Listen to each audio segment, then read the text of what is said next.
episode of Chatty Broads with Becca and Jess.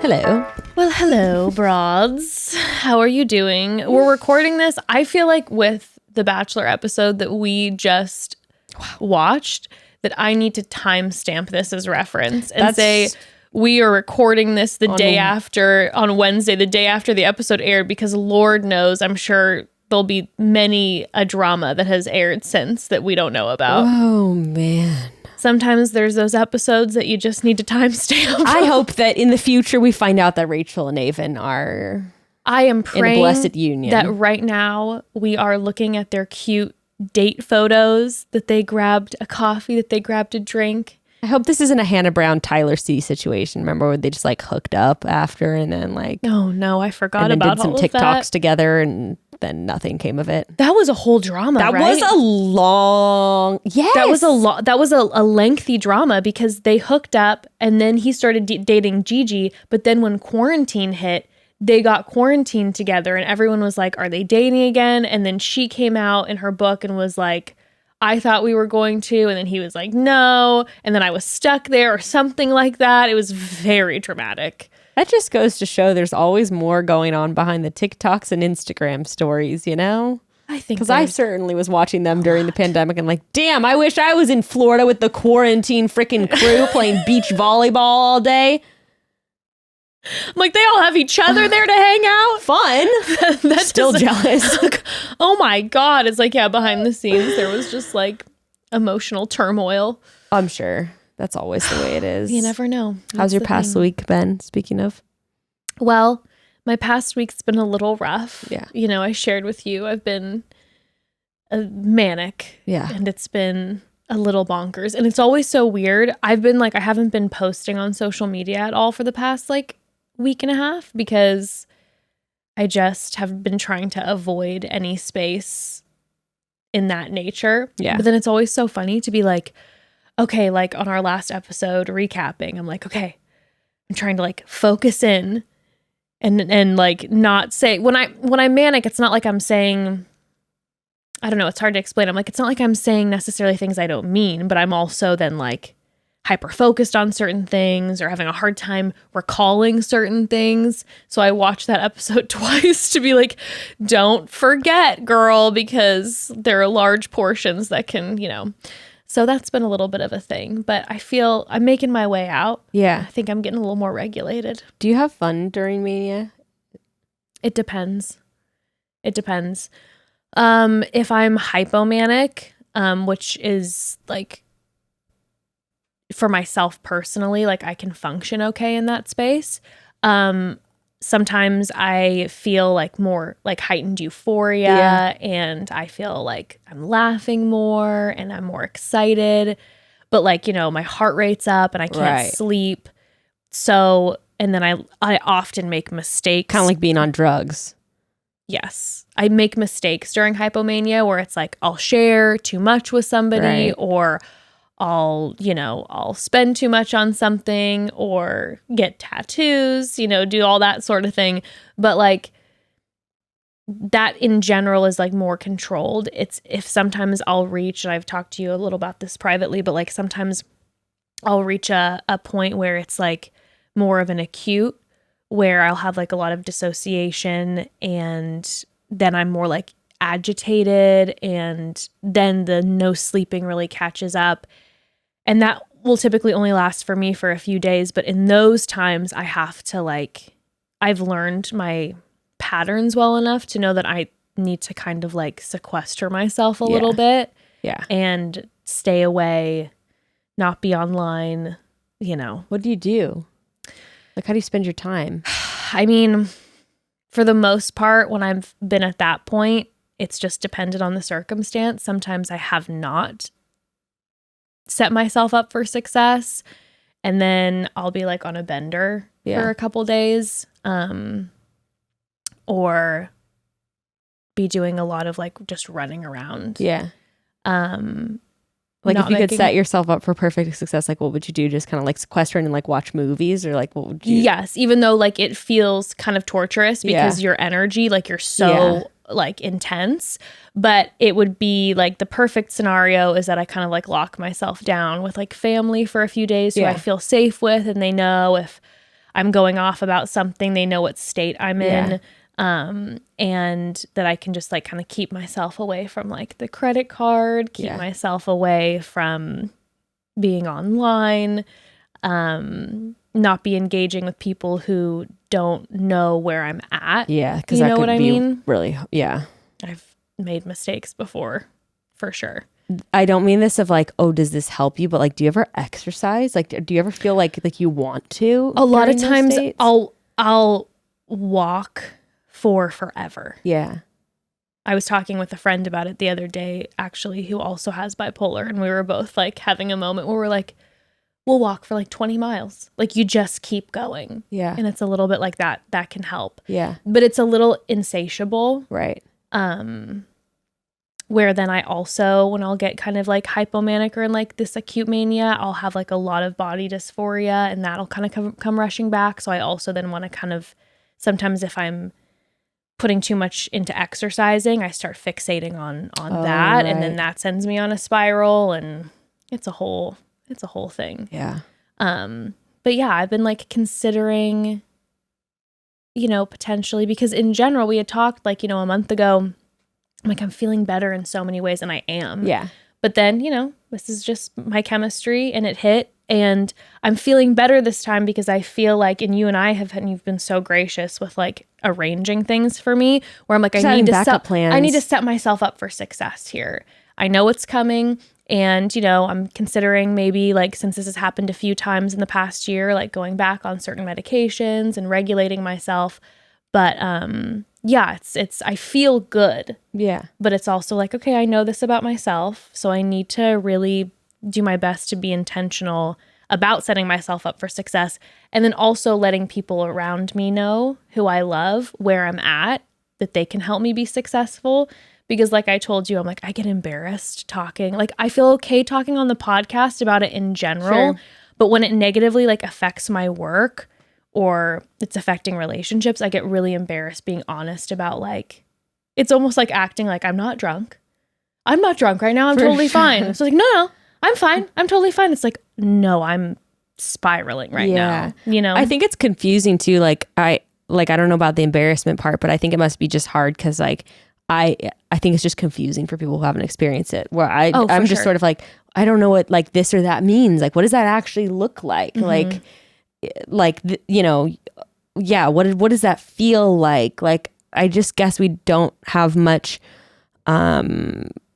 conversations like as a culture, surprise, like about mental health stuff. But like, you know how it is. It's like, when you go through something for the first time, like a medical procedure or something, and you're like, wait, I legit have no idea like about like a C-section. I could not tell you any of the steps of prepping for a C-section, but I'm sure when you go through it, you're like, oh, then this happens and this happens. But like, I didn't know, you know what I mean? It's such a good example. I remember when Evan was getting surgery on his leg, and like the surgery and the appointments leading up and then the aftercare, I remember thinking, oh my God, I've known numerous people who have had leg injuries like this, and I had no idea how long and laborious and painful and all of these things that they had to experience, that like they didn't just snap their leg and have to deal with the pain in the surgery.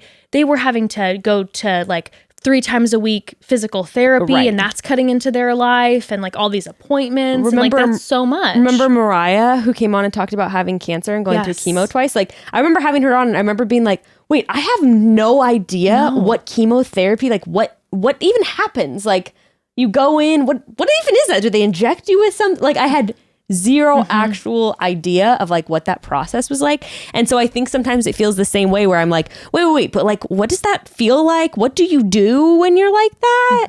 How can, it's I think that. But to you, it's so familiar because it's like your experience and the process you've had to experience so many times. I was thinking off of that too, like, and we've talked about this 1 million times recently because it's just been so prevalent in our minds, is our cultural need for like a quick response and like you have to do it today and it has to be swift and whatever.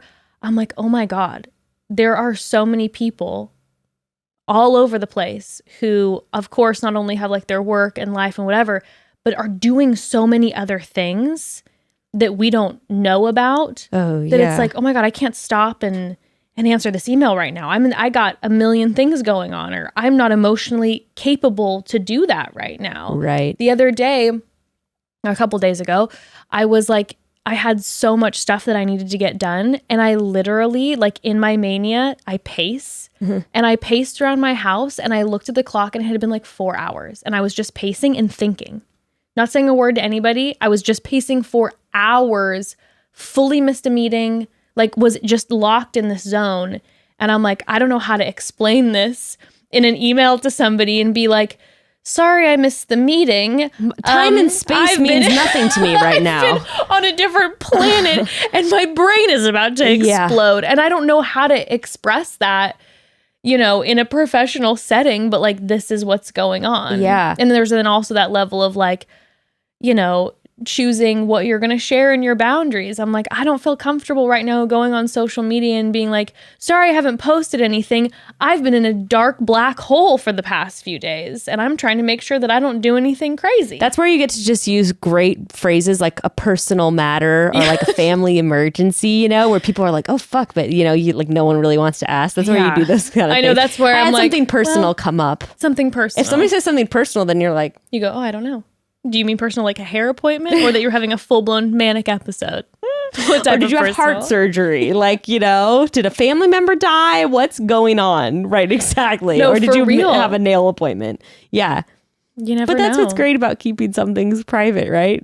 Like, yes, I've been trying to exercise privacy. Wasn't that funny that Jessica said the same thing to Grayston of like, you need your, and I was like, okay. Ooh, that Jessica Lanyadoo episode. I haven't finished it.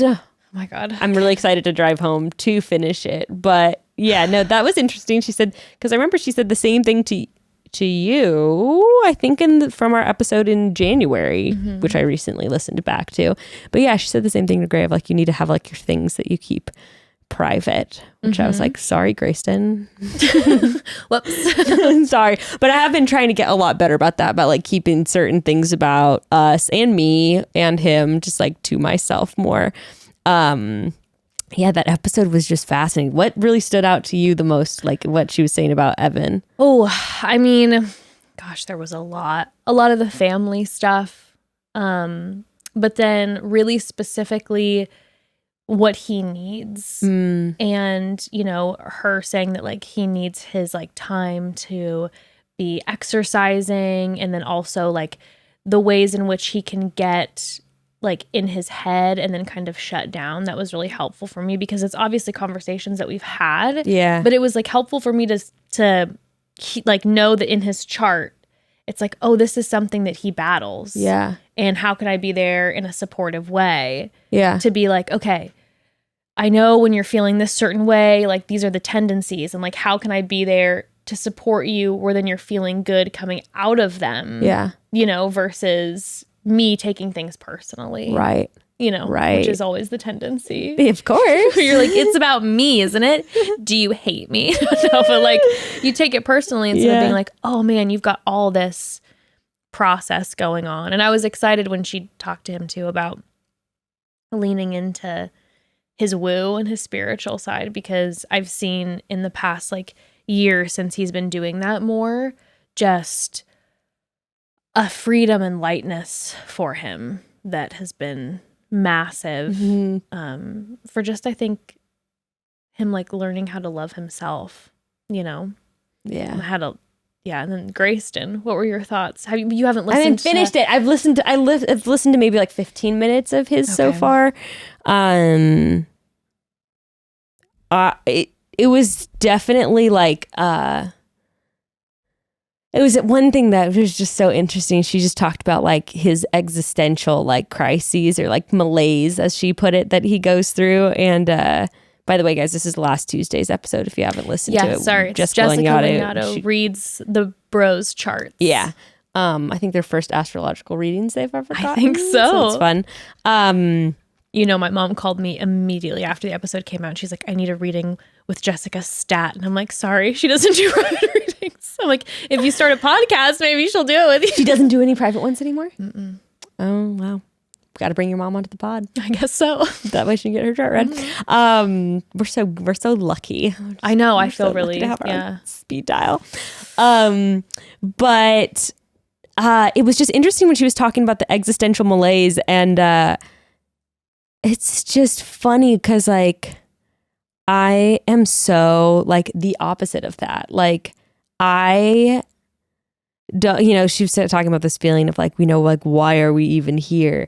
I just like don't feel that way about life, like in general, like, and not even in like a toxic positive way, but I'm just like, what a grand adventure. Like even when horrible things happen, like what an interesting thing this is to be alive. Like so many different ways you can go and people and places, and like there's like lifetimes and lifetimes worth of like things to experience, which I think kind of speaks to what Jessica Stone sort of said, where she was just like, you need to just like have these many experiences and get to look back on your life and be like, yes, I did like all these things.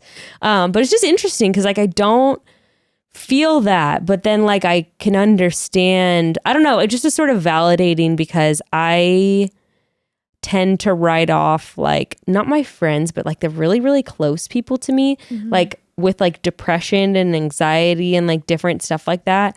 I'm sort of like, I can have like a very bitchy, like, just buck up and like, let's help you move through this. Cause I also really like to dodge that kind of thing, which I'm getting a lot better at. About just like this year, I've been releasing a lot of like really like heavy feelings that, I guess didn't even know were there about certain things, but I definitely have the tendency, like the other day, I was telling Craig, I went and recorded on Craig's podcast, which I think is also out today. So check that out. Community service with Craig. But love. It's just so funny because Gray will be like, I'm having a bad day. And I'll be like, you know what you need? Or like, he's like, I'm having a hard time. I'm like, what you need to do is fucking spend some time helping other people because you're really obsessed with what's going on with you. Maybe try doing something for other people so you can stop focusing on yourself. And Craig's like, you're right. Craig's like, but you're fucking right. And I'm like, yeah, that's technically right. But also no one wants to hear that when they're saying they're going through a hard time. They want someone to say, damn, I'm so sorry, and hold your hand. Sure. Not like drink more water, I think like both, you can do both. You know what I mean? There's a time and place, and I run over the time and place context because I just want to tell him what I, whatever. But I get uncomfortable with really close, like not with you or like really with any of my friends. I get uncomfortable with like really, really close people in my life experiencing like the discomfort of like depression or anxiety. And I kind of am like, I don't want you to feel like that. Like I want to, like I don't want to feel, maybe it's that I don't want to feel powerless to like help them. Like I don't want to accept that there's nothing I can do for them. To fix the problem. Right. Yeah. So instead I'm like, which sometimes it does help, I'm like, what we're gonna do is we're gonna go in the backyard tonight, we're gonna leave our phones inside, we're gonna look at the stars, and we're gonna talk about the things we're grateful for in our life. And sometimes and sometimes doing that later on, like we did that the other night, and it helped Gray so much. But also in the moment when he was telling me, I didn't have to say, here's what we're gonna do tonight. Instead I just had to be like, man, I'm really sorry you're having a bad day. And then later on I could be like, hey, I thought about doing this. Let's do it together. Yes. Instead of being like the activity. Instead of being like, I'm going to solve your problem. Sure. So it was kind of validating to, again, have this exterior person being like, oh, you're going through like 4 years of like deep depressive anxiety. And me being like, oh, that checks out. And like, I probably just need to be there to like have his back and just like, just to like have compassion for what he's going through, especially because his family kind of writes off, they're sort of like writes off kind of mental illness, even though they all have it. Yeah. Not everyone, but you know how that is. Where it's just, I do. Just like, well, that's normal. I feel that all the time. Right. Sort of like, you're like, well you need help too. Are you okay? You also need help. Yeah. Maybe medication. That's the thing. That's the thing. I don't know. That was just like nice to, or not nice, but it was just sort of like a good reminder for me of like, oh, I just need to like have compassion for like this space that he's in. It was a good reminder for me hearing it with him as well, just because I was like, I mean, you haven't finished the episode, but like, I was just like, my heart was hurting for him. And it was a good reminder where I'm like, oh my God, just kind of what we were just saying, where it's like, you don't know what someone's going through. Because whenever I see Gray, you know, he rolls in, he's got his candies, he's smiling, he's having a good time. We have a good laugh about something. And, you know, the most conversation as far as anything like stressful will be like, oh shit, the gym's calling. And and you're like, oh, that is stressful. Right. But it's like then hearing that there's all this other stuff going on.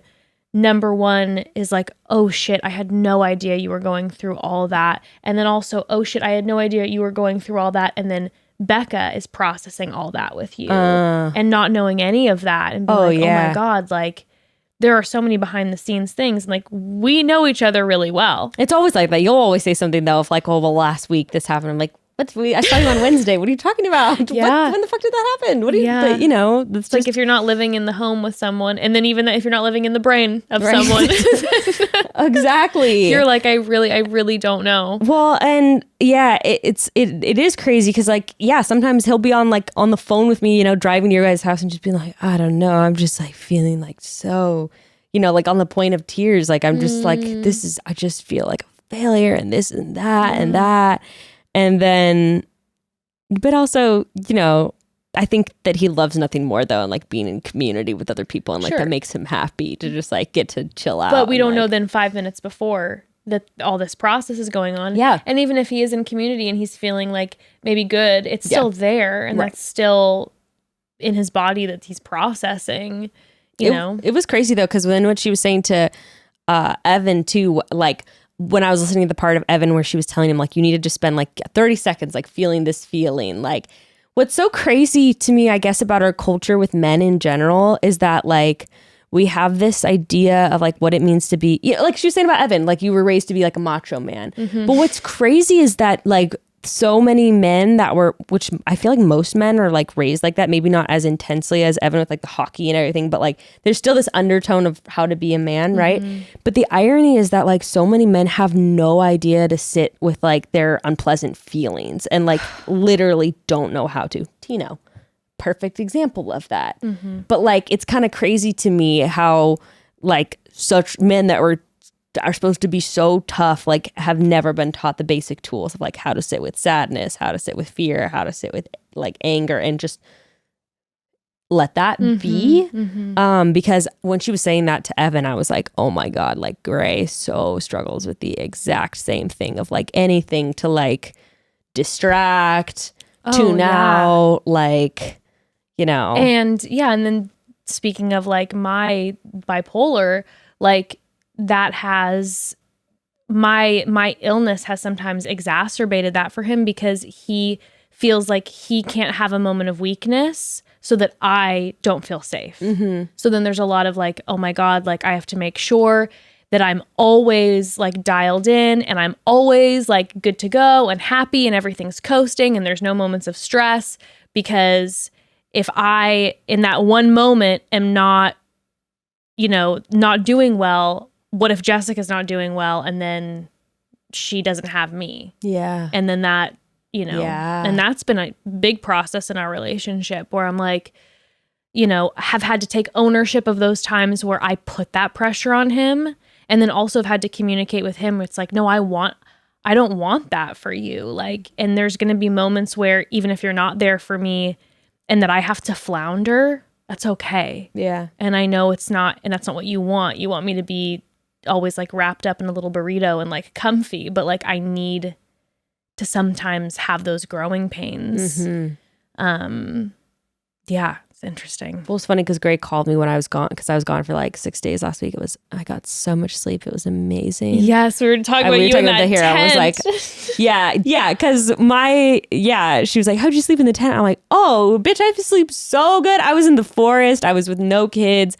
And the thing is, when you're outside camping, you know, the sun goes down around like 7:30 and then you're not like watching TV or anything. So you kind of like hang out and talk. And then 2 hours later, you're like, well, time for bed. And it's like 9:30. Right. And it's like with the only natural light, your circadian rhythm is like popping off. And you're doing manual labor all day. So you're like really tired. And so you just go and you sleep so deep and you wake up and you're like, I just slept 10 hours. Like I'd wake up at 7:30 and I'd be like, oh, it's too early. And I'd be like, oh my God, it's 7:30. Like I just slept, 10 straight hours just all comfy in my tent. Okay, broads, quick pause before we dive in. So every pet owner wants to give their pet the best life possible, right? I mean, this could mean everything from extra treats after dinner to letting them sleep on that couch that you said you'd never let them sleep on, but they're just too cute.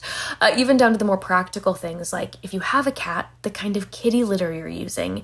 And if you've got a cat or multiple cats, you need to be using Pretty Litter. It's the best cat litter out there for so many reasons, and your cat deserves the best. Pretty Litter is by far the best cat litter I've ever used. It is virtually dust-free, which is a huge deal to me because cats usually track litter around with their messy little paws, but with Pretty Litter, the crystals are really lightweight and they create almost no dust, so no mess. Woohoo! Also, it's ultra absorbent. It instantly traps odors. That means we have to scoop a lot less, which is good because it's my least favorite chore ever. And I don't even notice the litter box 99% of the time, even though it's in the bathroom in like the middle of our house. So that's how good a job Pretty Litter does at absorbing those smells right away. It is amazing. Okay, and this part is so cool. Pretty Litter actually helps monitor your cat's health, okay? The crystals will actually change color to detect early signs of potential illness so you know when it's time to take action so your fur babies stay as healthy as possible. Is that not amazing? Once you try Pretty Litter, it'll be the only litter you ever use. Go to prettylitter.com/chatty to save 20% off your first order. That's prettylitter.com/chatty to save 20% off on your first order. prettylitter.com/chatty. Okay, so every time I think that I'm caught up on health trends, surprise, surprise, I'm not, which I guess is actually pretty cool when you think about it. There's always new research being done about how we can optimize our bodies and get them to work at their fullest potential. But I will say finding out the truth of what is what can be a little bit complicated. Let's talk about, for instance, gut health. A lot of people are talking about it right now, which is incredible because it is so important. But with a lot of the talk, there's a lot of information out there. And with that, a lot of products. And as I'm sure you can guess, they aren't all created equal and some just downright don't work. But here at Chatty Broads, you know that we have a fave. You know our absolute fave and the one we love the most because it works, and that is Seed. Seed's the real deal, you guys. It's pretty much the only probiotic that I will recommend because it's a prebiotic, probiotic, symbiotic.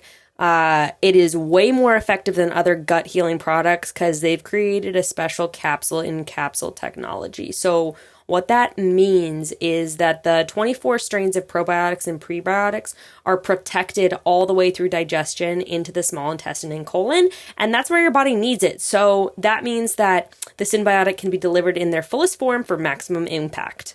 And if you've ever taken a gut supplement before and not really noticed a difference, it's likely because your digestive process destroyed the supplement before it got a chance to really do anything. But not with Seed, okay? I've talked to you about this before on other episodes. Seed, I started noticing so quickly the positive effects of it. I am hooked. It has helped me so much with my digestive issues, my restroom issues, with immunity. We love Seed. Start a new healthy habit today. Visit seed.com/chatty and use code chatty to redeem 20% on your first, or 20% off your first month of Seed's DSO1 Daily Symbiotic. That's seed.com/chatty and use code chatty. But anyway, wow, that was off track. But Gray had called me during that week and he was like, I think just you being gone, I realized how hard it is for me to be by myself. And like, I don't want to sit in my feelings. Like I'm at the house by myself and I want to, watch TV, just do literally which is like fine, but it's also funny because of course it always takes someone outside of the partner to say it. I'm like, yeah, I always tell you, just freaking sit with your feelings for a little bit. It can't be the partner. It can't be the parent. It can't be the partner. You know how it goes. It's like, how many lessons have my parents taught me that it took, some outside book or friend, teaching me for it to really resonate. God bless. But I think because those seeds were there, the seeds, that it then was able to grow more quickly in my brain, because I'm like, oh yes, this lesson feels familiar, and now someone else is engaging, and I don't have emotions tied to it because I'm not being lectured by my family about it. Right. I do know. Yeah. But I don't know. It was just interesting too, because I was just audio messaging you. Oh, and also my workshop was it's so fun to like be around the type of people that go to those things, because it's just like, there's just like no excuses. You know what I mean? Like there were multiple people I met there who, like, there was one girl who, she and her ex-husband, she's like in her 20s, they were living in a trailer on this lady's property. She read this book called The Hand Sculpted House who's by the guy actually who led this plastering workshop, whatever. And in the book, he really outlines like everything. Like, if you don't own land, like, here are ideas how to draw up like an agreement with your landlord. Like, here's what you could do with this. Here's how you can scrap together materials if you don't have this. Like literally lays out like everything top to bottom. She had never had experience like with cob or anything before. She and her husband read the book. They worked out an agreement with their landlord, who they just had a trailer on the property. She like called up this demolition company, and they dumped like 5 tons of clay. She like found another site where they didn't use the rocks, and asked if she could borrow someone's truck to go, like, she's like doing all this stuff.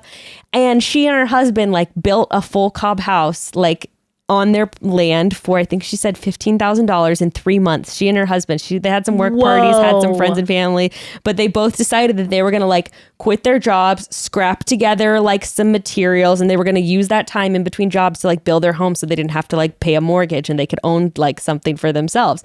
And she showed a slideshow, like showing the whole process. She's like, yeah, when we had to get like the roofing beams, we figured out a pulley system, set up this rope on a tree, and it was just pure like human ingenuity. I'm like, if I can't find the plug, I'm like, I guess we don't have lights today. I mean, like, I looked for a few minutes, can't find a plug. Everything's going to die. So inspired, because I was like, wow, she had never even had any experience. She literally just read a book and was like, wow, I'm going to try to make it happen. Like, no excuses. She's like, I don't got a lot of cash. Like, I don't got any land, and I don't even have like that much time, but we're going to use these 3 months, and we're going to try to make this thing happen.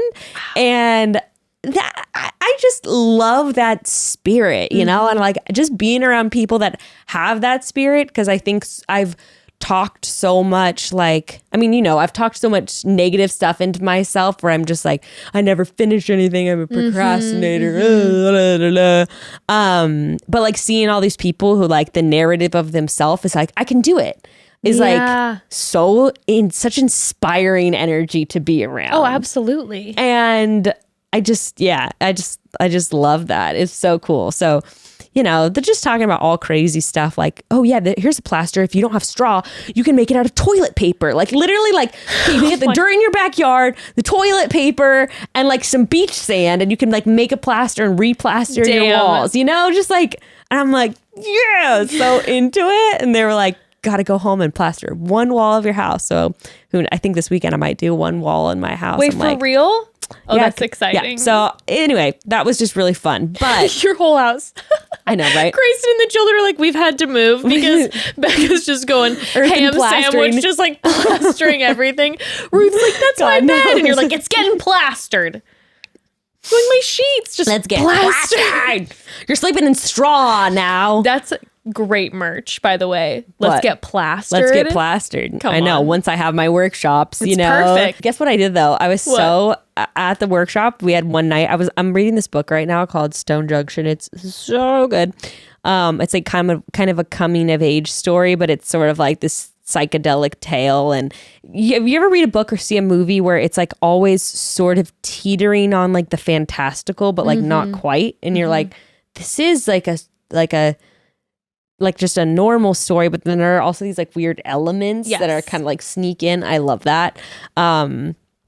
But like there's a part of the book where this kid, he's being trained at different stages of his life, entering into adulthood by these different like amazing teachers. Like one guy's the master of disguise, and he can like see any person on the street, you know, and like do up his makeup and his costume and act just like them, and like, which also is like kind of fantastical because like, no, you know, but he could like trick anyone into like believing that he's like a 60-year-old woman, you know, or a 15-year-old boy. And he's like, or, you know, another one of his teachers can pick any lock just by like listening to it and studying. So he's studying with all these teachers. And then there's this part where he's like studying under like one of the best poker players in the world. And in order to get out of this apprenticeship with the poker teacher, he has to beat him in a bet. And so he's like trying to like, he's over it. He's over like the hustle of driving around and staying in hotels and like just this whole game of the gambling life. And he's like sitting on the beach, and all of a sudden he realizes, like, he remembers this this like Native American game where you have like a white stone and a black stone, and you like hold it in your hands and you have to guess which one's the white and which one's the black. And he's like, oh, it's just simply like an intuitive guessing game. Like, this is how I'm going to beat him, like at a bet. And so he bets if he can like beat him this many times by picking the correct rock or whatever, like he wins. And then he just like taps into this like flow where he can just like tell which hand's the black rock. And so he's like, so his poker master teacher is like, all right, like, let's try it. And then he beats him like a ton. And he's just like, I don't know, I like tapped into that flow where I could just like sense which hand had the black rock in it. And I don't know why, I just like loved that and really thought about it. And so, because it's just like that fun, weird, mystical, like intuition, like clairvoyant kind of thing. So I was sitting with a few of the people, it was like on the second day of the workshop, and it was at night, and we were just all sitting around talking or whatever. And I like was talking to someone, and I was like, oh, let me guess your birthday, you know? And he's like, okay.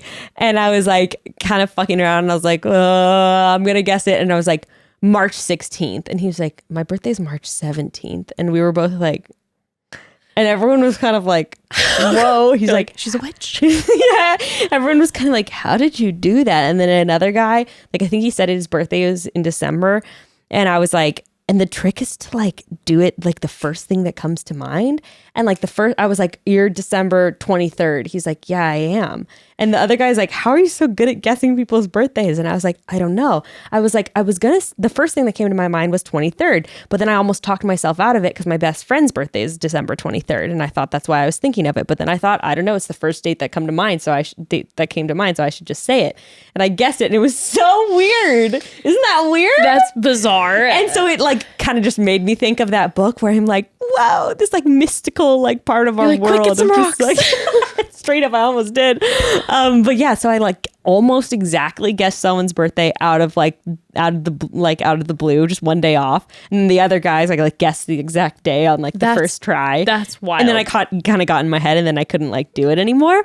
But it was just funny because I thought of something I had told you recently when you and I were just, I think, voice memoing and talking about how our families were really different, even though we were both raised in Christian homes. Like, your family was not accepting, and neither was Evan's, based on what he was saying on Jessica Lanyada's episode of like the spiritual realm. No, it's always so interesting to me too, because it's like, oh, your religion is based in spirit, right? But you are very anti any of those feelings, right, and following any of that like intuition or spiritual nature of things. Right. And my family was always like Holy Spirit and angels and demons and this unseen realm. And I was sharing with you recently how grateful I am for that, because it gave me a really great foundation to feel like it was something I could step into from a young age. And anyway, all that, bringing that all full circle, like, I don't know, just like the time that we're both in right now, I feel like we're both learning to just more and more like step into that unseen world of just knowing of where to go and like what happens next and what to do, even when we don't know exactly what that next step is going to look like, but like taking leaps, knowing that spirit and the unseen world are guiding that path. Yeah, and taking risks too. Taking risks that can be really frightening. I think that's like that's a big turning point, I think, in my life right now, is because I've never felt like I could trust myself because of the bipolar and like the anxiety and depression. I'm like, you can't trust your spirit because it's out of control. Instead of learning how to tap into that, and yes, like I need to take care of myself and I need to set myself up for success. But if I do that, though there are challenges because of it, I'm like, oh my goodness, like there's these superpowers that I feel like I can lock into it. And I need to trust myself. Just because myself might operate differently doesn't mean that it's not trustworthy. Yeah.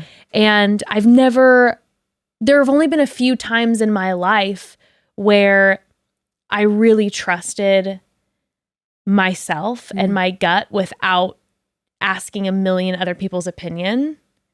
And those few times were times that changed everything for me, and not necessarily in an easy way, but in a way that like really propelled the rest of my life forward. Tell me. Well, one of the biggest ones was asking you to do the podcast. I know, I was thinking that when you were saying that. Everything about me at that time was like, no. Like the outside world said no. It was like, Evan's super busy with this. I have Ember. I've never done a podcasting thing before. I don't know like the editing portion of anything. Like this is not my wheelhouse. Well, aside from like school theater, had you ever done entertainment? I mean, I had only been behind the scenes with like wardrobe. Yeah. So no, I had never done. Right. I mean, well, I used to sing on stage constantly at church, but like I wasn't speaking. Right. Speaking, I'd only read a script. I'd never like used my own voice and put my own ideas out there. But I loved podcasting and all of that. But it didn't like make sense, but I just knew. So what a leap of faith to ask someone you don't really know very well. It was like, I know we didn't know each other. What a weird thing to do. It was so weird. That's the thing. It was wasn't like weird to me either. And that was a really monumental moment for me where I was like, I'm like, I want to do a podcast, and I was processing that. And then you were the first person in my mind. Yeah. And we barely knew each other. Yeah. But I couldn't get rid of that. You were the first person I saw as soon as I was like, let's do a podcast. And I tried to ignore it for like a few weeks while I was processing and thinking about like, maybe I'll ask another person, or maybe I'll try it myself or whatever. And I just couldn't shake it. So then when I saw you walk into the Comedy Store that same night, I did not know you were going to be there. In my head. And you walked in, and I was like, okay, are you going to trust your instincts right now? Even though via, nurture, everyone's told you not to. Like, you need to trust your instincts and you need to do it. And then when I trusted my instincts and I asked you, and you didn't respond in a get away from me, you weirdo. Yeah. For sure. Yeah, maybe you can give me your number. I'll text you. Yeah, give me your number. I'll let you know. And you were like, that's interesting. And you right away were kind of like, yeah, I've had offers, but I haven't thought about it like this. Like, yeah, I'm down to try it. And I'm like, what? I remember walking away being like, what just happened? Like, oh, I trusted my instincts and I trusted my intuition. Clearly I did too, because thinking about it in hindsight, why on earth would I go on a random like night of my life to drive like across town to go sit down with this person I've never hung out with on my own before, to sit in a recording studio and try to record an episode of a podcast? That's insane. And it's not like I was another influencer who was like, okay, yeah, like let's collab and like do like some content together. You're like, I don't know who, like she's a friend of my friends and we've talked a couple times. I know. I don't even remember what my headspace was. I think I just felt it too. So I think I was just like, yeah, sometimes you're just like, yeah, let's do it. And that was just, and the thing is, it might have not worked out, but at the end of the day, it was like, because I trusted my instinct and my intuition moving forward, it was like, oh, it did propel me forward. And like I said, maybe that propelling forward might have only lasted for a month, but it did propel me forward in some way instead of just really living in this fearful space. Because it was a leap of faith. Yeah, instead of living in this fearful space of like, don't trust yourself, you're erratic. People are going to think you're weird. Don't do it. Don't do it. Just live. But I knew that I wasn't happy in the space that I was in. I'm like, I want to be creative in some way. I can't imagine what life would have been like if you didn't take that leap. How bizarre. The past 4 years. Almost every single week. Even with the kids and all that, almost every single week. Mm-hmm. Well, it was funny because, it wasn't funny. It was interesting because earlier this year, we just had like some friction, or not even friction, just like disagreements over certain things. And I just had this like restless feeling in my soul that I was just like, the feeling. It's just like that, like, when you're like sat in a car for too long and you're sort of like, oh my God, I'm like, I know I gotta like sit here another few hours, but like I can't, like something's, is it my tailbone? Is it my neck? Like something's like, off. And I had that feeling, and I was so scared to vocalize that. I was like, so like, I just had it in my head it was going to go horribly. Yeah. Didn't know what exactly I wanted, but I did. But like, I didn't, like, I just was like, oh my God. Like, I was afraid of the narrative that I had created about like what you wanted and like what you needed. And so I was just like, oh my God, like, if I talk to Jess, it's just, it's going to be like a battle or like, I don't know. But then it was interesting because like actually you had a moment where you were just like pretty firm about a boundary with something, and I didn't like agree with it, but I respected that you were like holding firm in that boundary. And I was like, I respect that, because like I would want that same boundary to be respected for me if I had like the opposite feeling, like I would want you to honor that. And I was like, and I like honor that. And it was really like a catalyst for me. It been like, oh, you broke the ice here and like did something like uncomfortable. And yeah, because I normally don't speak up about that. And you took like a leap of faith to be like, I need to like, this is what's right for me. And it like wasn't fun, but I was also like, okay, this is a big catalyst in the most unpetty way possible. Not a tit for tat, but for me to be like, okay, something's not working here for me. And like, I feel like we want different things right now. And just, it was like from that point on, it was like, I guess like pretty, more or less like pretty blissful in terms of like the process of us like deciding like what we wanted to do. And it was just like so as like mystical and graceful as like our beginnings of this podcast. And like I couldn't ask for anything else. And I guess I'm like sort of stepping around it, but like, and it's I like cannot believe it's like something we've been processing, but like Jess and I just feel like it's time for us to go different directions and go in different paths. Yeah. It's crazy to say out loud because like you were saying, it's like, it's something we've been personally processing, I think, like on our own for a while, and not before like verbalizing it. Exactly. Not like in a disingenuous way where it was like, this needs to stop. And I'm just every week I'm like, no, but it was just more like we both had this feeling of like, I think it's time to make this change and to go our separate ways. But like, I felt how you were feeling, where you were like, how is Jess going to feel? And this is a huge change. I felt the exact same way too, where I was like, I'm feeling this in my body, but I also don't know if I can trust my body right now. Am I having an emotional reaction to other stressors in life? And what is all of this? So when in that conversation, I did set that boundary and you honored that, and then you expressed to me how you were feeling, it was like, I was so scared when I sent that voice memo to you. Sent a voice memo right I was afterwards. like, I'm so sorry. I was questioning everything. I was like, I don't know why I said that. No, and it was like and I right away told you, I was like, don't apologize, because as soon as you said it, it was like this overwhelming, like warm feeling of confirmation that though we're feeling that we need to go our separate ways career-wise, that we're still on the same wavelength, where it was like, oh my gosh, this isn't like this breakup. This is like the closing of a chapter.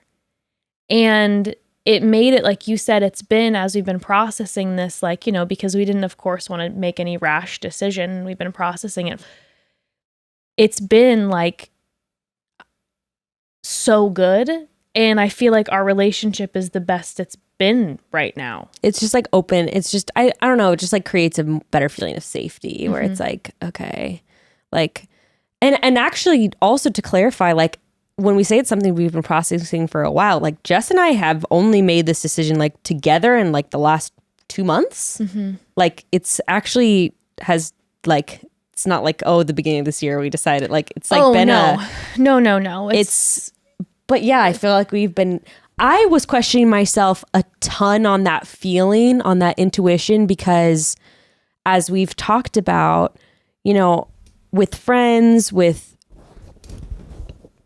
just certain things in my life, like if things are really difficult, I am just like, fuck it, I'm over it. And so there was that rational part of my brain of like, well, we haven't even been doing this 4 years. Like, is this just growing pains? And like, I'm now trying to like escape because I just don't want to come face to face with like, the normal ups and downs of like that come with relationships or like businesses shared with people. Like, am I just trying to like ditch it? Because when times are getting tough. And so I was really like questioning that in myself. And really like having a tough time with that discernment. And then that's also something where like I didn't want to put it out there to you, because also like if you were not on the same page and if that was just me like going through, like that would be hard. Yeah. That would make our relationship like... It would have been. But the thing is, at the end of the day, I feel so grateful that you and I have been feeling like similar things. But even if you would have, it would have been, it's like we've been talking about in The Bachelor with just being honest. It's like it would have been hard. And that would have been hard for me to hear and process. But ultimately, like you would have been living the way that you needed to and not just like getting bitter and frustrated. And then until there was an explosion. Right. Until all of a sudden we had some huge blowout. And then it's like, and then there's a loss of business and friendship. Yeah. Where, it's funny because, but yeah, I was like, I didn't know if that was like my truth and the path I needed to go into though. Like I was really like second guessing myself a lot because I was like, well, part of this is intuition. Part of this is just me like just being overtired or, like overwhelmed by all these other things going on. It's crazy though, because I knew we weren't gonna have like chatty broads together forever. Like I just know like both of our families and personalities. Like we're not gonna do this for 20 years. Sure. Like, I know we've joked about doing it into space and doing transmissions from whatever capsule we've launched ourselves into. And I also had a little bit of a timestamp in my mind, knowing that, you've talked about maybe wanting to homeschool Ruth. And I'm like, I had that timestamp in my head too. Your children are getting older and like, it's going to come like that when Ruth is getting into school age. And that then who knows where then you're going to want to be, and also then time-wise and other commitments. So I kind of had that in my mind a little bit. I did too, but I was still like sort of thinking like 2 or 3, like in 2 or 3 years. Yeah. But that's kind of what I do for myself for everything. I'm like, oh, in 2 or 3 years, Yeah. like, I'll quit Instagram. 2 or 3 years, I'll whatever. But it was so interesting because, we had this initial talk about like, I think we're like on different pages of we're just like we're on the same page, but we just have different like paths and purposes right now, I think is really what it came down to. But we didn't really like talk in concrete fashion about anything. And then we had this really great conversation one day where on the phone, and we were talking about like human design and talking about all that kind of stuff. And then I was just sort of like, what do you like? So what do you want to do? Like, what are you doing? Yeah. And I was kind of like, and I was like, well, I was like, oh, I'm just going to say what I see. Like, I maybe see us, like, I don't know, maybe doing, 2 separate shows. I don't know. Ending the podcast. Like, I don't even think I could say that. Like, it still trips me up if I say like ending Chatty Broads, like ending the podcast. It just feels so like definitive and like a breakup and like all, but I don't want it doesn't feel like that. So like, I don't want to put it in those terms, but then you were sort of like, yeah. And then you shared with me what we had talked about briefly on the podcast before, but it really sticks in my mind of when you were at DragCon and that this mystic psychic woman just pulled you aside. Repeat it again for the people. I mean, gosh, she told me a lot of things, but how long did you talk to her? For like 10-15 minutes. Really? She like really just pulled me aside and spilled all these things. And she basically, in a much more clear fashion than probably what I'll communicate, is, she basically said to me, like, do you feel in your body right now this like feeling of like you feel torn? There's tension all in you right now. And what you've done well, but it's better. And she put it in like such a great way. And I'm trying to remember the exact way, but she said something like, it's better to dock the ship than to burn it to the ground. And it like hit me so hard because I had been processing like kind of these different directions that, in our private conversations that you and I had been wanting to go with the podcast. And it was so tough because you're like, there's nothing wrong with your direction. There's nothing wrong with my direction. We have great chemistry. We love to talk. But there's then that piece where you're like, yeah, but this is which way I want to go, and this is which way you want to go. These directions are kind of incompatible. They're incompatible. Yeah. And so how is that going to work? Or your direction isn't compatible for me and vice versa. Right, right. So it's like, okay, so how is this going to work? And I was then thinking about what she said, where it's like, it's time to dock the ship. Because it's like, the last thing that I ever would want in our relationship is to burn it down. And so that was like resonating in my mind. And it was like, oh man, like Becca and I are in this place where, yeah, we have like disagreements as any two humans do about something, but we're good. We love each other. We're not fighting. So I'm like, I don't want to ever get to that place. And it's also like, I love you so much and I want you to do exactly what you need to do that will bring the most fulfillment and joy in your life. And I don't want to be the person to hold you back from that. And I don't want to hold myself back from what I know. Yeah, I don't want to pull you into any direction that like you're resisting, Right. It's like no one wants to feel like they're tugging the other person like anywhere they don't want to go. Right. So I'm like, I want to dock this ship. I don't want to burn it to the ground. And so that was just like burning in my mind for a little while and just processing like, what does that look like? And are we on the same page? And is this, I don't know. And just that was like running through my head constantly. because I knew what I didn't want to do, and I didn't want to burn it to the ground, and that's for sure. Yeah. Yeah. It's funny. I've been waiting to tell you, like, in this conversation, it's kind of funny, kind of weird. I had these 3 dreams in the past month, and I've never had any dream like this.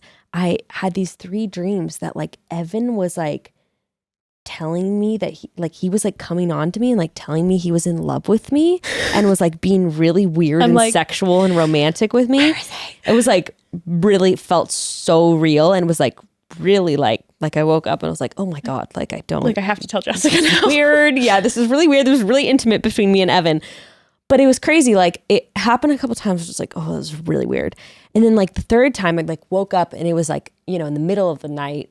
But like the first thing that came to my mind is I was like, oh, like if this were to happen in real life, it would be like the ultimate like separation of like me and you. Sure. It would be like, or the ultimate separation of me and him. But like it would just be like the, you know, the ultimate like betrayal, yes, all of that kind of thing. And I was like, oh wow, like these dreams are like my subconscious like expressing this fear of like losing, like this intense fear of like losing you as like my friend and like losing you as someone so close to me and so beloved, and like how scary that would be to just have that gone from my life. And that was why I was so afraid of this transition. I was like, exactly like I said, I don't want to burn this ship. Like, fuck, I'm so afraid of like, I don't want this. I don't want to throw the baby out with the bathwater. I don't want to like just ditch Jess and just say like, oh, you know, yeah, I just don't want that, you know? And it's just shown me this whole process, like, you know, how much you mean to me and how incredible it is that together, like cosmically, spiritually, like we were able to like, and I know I have following, whatever, that's not it. We were able to like make something like out of nothing, and like, and so many people came to our show to be a part of like our friendship that came to life and grew as our families grew and as our lives changed and as we grew as individuals like over the last 4 years, which is such an incredible once in a lifetime privilege. And it's just amazing. I messaged you the other day and I was like, we did it. You know, we did it. We made this thing together, like you said, and we went through all sorts of crazy shifts in the world and made tons of mistakes together and had so many laughs together, and we built a business together, and we did it. And I'm so proud of us. And I'm so grateful too, you know, like you were saying, where, you know, we had this like unique situation where we were getting to know each other in front of the broads, all of you guys listening. And because of that, it feels like this like really unique family situation that I'm so grateful for. It's like every night, you know, when I put my head down, it's like regardless of all the stress, there's this overwhelming gratitude of like, in my business, I was able to like meet my best friend and do life with you. And I have these people who, it's family. It feels like this family, and there's so much support and love and humans seeing life together. And then like knowing that there are listeners who, because of the podcast, have like started friendships is like the biggest honor ever. And like the people then that we've met through the podcast, like we'll be friends forever. It's like we have our Craigs and our Rozes. It's like we know like these people where you're like, oh my God, I would have never had all these relationships and learned a lot. Yeah. Yeah. I just was leaving Craig's house the other day and he was like, I love you. You know, you're like family to me. And I was like, wow. I got super emotional on the way here because I was reading just some messages that people had been sending, just replying to things on Instagram. But like some people's just like, there was a couple replies of like things this morning. Someone just said something so simple of like, love it, Becca. Like you're doing great or something. And I was just like, it just hit me for a moment. It doesn't hit me super often, but I was like, I felt exactly what you're talking about. I was like, wow, like some of these people on the internet, sometimes I don't like when people treat me like I'm their friend or family. I'm like, boundaries. But then sometimes like people on the internet like treat me in such a tender way, like I'm their friend or their sister. And it means so much to me. And it is so touching of like, sometimes people will DM things and it is so kind and so encouraging. And I'm just like, wow, like you took time out of your day to like write that to me. And like, that is such an act of love that really like touched me. And sometimes, you know, it's like, you don't even have time to respond back, but like, I will see that and I feel so loved in that moment. And like, oh, absolutely. And that's just a really special thing. And also selfishly, I am really excited to have a friendship with you out of business. Like I'm excited to see you once every 3 weeks and to like go to a show together and get drinks, get dinner. We don't have to talk business. Yeah. And, which was kind of hilarious because the other day I posted a photo of us going out to brunch and we were going for a business meeting. And everyone was like responding. Jess, I got dozens of DMs of people saying like, I love seeing you guys hang out outside of work. And I was like, God. You know what? But soon enough, like when we will hang out, it will just be to just like hang out with a friend and catch up. Yeah. And we never have had that relationship, which is so weird because it's like, you probably know more about me than like pretty much anyone in my life. And like, again, we've talked about the hours spent talking together and you're like, oh my gosh, but hundreds and hundreds of hours. Because our relationship started behind the mic. It's business. Right. But like, I mean, great business. Right. So fun business, but that's what it is. So I'm like, no, I'm so excited to be able to just be like, let's get a drink. Let's hang out. Let's just be. You know, we'll probably still end up talking about business. Of course. We're business broads business broads together. But like, no, I mean, what you were saying too with, you know, people like sending those messages. It's like, I remember just feeling so overwhelmed when Boris passed away. And like all the broads like sent us like the Boris necklaces and like a card. And I'm like, this is my family. Like, I might not be able to see, like, know exactly what you look like, you know, behind your little, like, you know, emoji for whatever your Instagram is, or maybe I've never interacted with you online, or, you know, or you've never posted anything that I've seen or whatever, but it's like, this is family. And that feeling of like, you know, when I'm out, you know, at Target and all of a sudden someone's just like, Broad Squad. I'm just like, oh my God, we immediately can catch up. I also have that moment of panic where I'm like, you know everything about my life. Sure. But I'm like, but there's then kind of that, it's like that moment of like, oh, I hope I wasn't doing something weird that you just saw. But it's also like, oh my God, you don't know every, you kind of do know me. You don't know every part of me, but like you definitely know me. Yeah. And there's this understanding, and wild. That's incredible. And like, you know, we'll get more into it, but I just want to make sure to take a moment, like, to everyone listening. I know for myself when I've had podcasts that I love that end, like I am devastated. And so in this conversation, like I want to acknowledge that and be like, I know this isn't like, hey guys, great news.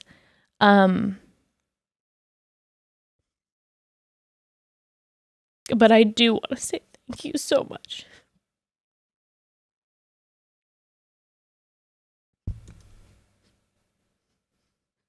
For tuning in, for caring about what we have to say and like our friendship and our relationship. And like we said before, this is a business. Like when I post something that I'm doing with Ember, it's because people listen and I'm able to take her to that fun place, and it means everything. And I know for myself with, you know, all of like I've talked about this a little bit before, but with like all of like the mental health struggles, like I've always wondered like what type of job can I keep secure, and like where, you know, sometimes I don't have it in me to get to the office, and I have this privilege of being able that I've been able to be with you to sit behind a mic and make my own schedule because people and talk about what you're going through. Talk about what you're going through. And it means everything. Pretty freaking special. It's really special. And I'm sorry in the video if my eyelashes are falling off because of the tears. They're staying. I've really tried to put a lot of glue on before this episode because I knew I was going to cry, and I'm just like, bitch, keep these things secure. I feel insecure that I'm not crying, but I feel so like don't feel insecure that you're not crying. I'm doing my best. I'm like I think I haven't cried. Yeah. I've been kind of trying to like keep calm and process, and I think this is now my purging moment. Yeah. So I think I just feel like in anyone I've been talking to like about this, or just telling people, you know, like, oh, we're, you know, close friends. The Reddit loved threads ones. you've been going on making the announcement. Just this bitch, she did this. Yeah. Under Clayton Sucks 39 on Reddit. Yeah, I just like, you know, to loved ones, like I am like so happy and proud to be like, we're ending the podcast and like it's all good. I know. Like I just feel so like it's just such a relief to me. Like it feels, there's like definitely a lot of things I'm still like, I mean, we'll get into all of it because like this is not the end, I think, of either of our podcasting careers. And so there's like a lot I'm still like, it's funny to feel like, oh, I'm scared of potential negative feelings. Do you ever feel that? Like I'm scared of potential negative feelings I could feel towards someone I love. Like I'm scared of like feeling jealous of you, or like I'm scared of feeling like, you know, like, I guess I'm just thinking like if we transition into new things and like, you know, I don't know what if the you first get name another is Wendy podcast Williams. partner named Jessica. No, and you call it what's another word besides chatty? Bitches. Chatty witches. Or something just like witchy broads. What am I? Bratty broads. Bratty broads. That's what my mom would call us. Remember? Bratty broads. Bratty hoes. Yeah, Bratty hoes podcast. No, just like, you know, the usual dumb shit where I'm like, oh my gosh, what if Jess becomes the Oprah of podcasting once she dumps me? And like, oh, I'll be so like, I don't want to feel like, you know, I don't want to feel like jealous. I don't want to feel like, you know, insecure. I don't want to feel those things. And so I think I'm like scared of feeling those feelings. But more than that, I'm just like, oh my gosh, we are making it through this transition that is the death of so many people's like friendships and relationships. And we are just, like I said, flowing through it in the same, in my opinion, graceful way that like, granted, there's a lot of ups and downs in between, but that what you were talking about of like that flow into what we've created here was so organic and so just like kind of easy. And I feel so grateful that for the most part, like this, making these decisions has felt so easy with you. And I'm so just like happy and relieved about that. That's the most overwhelming feeling for me right now is just like, yes, like I could not have asked for like a better outcome. Like, yes. No, I feel. And that makes me so happy. I feel so much.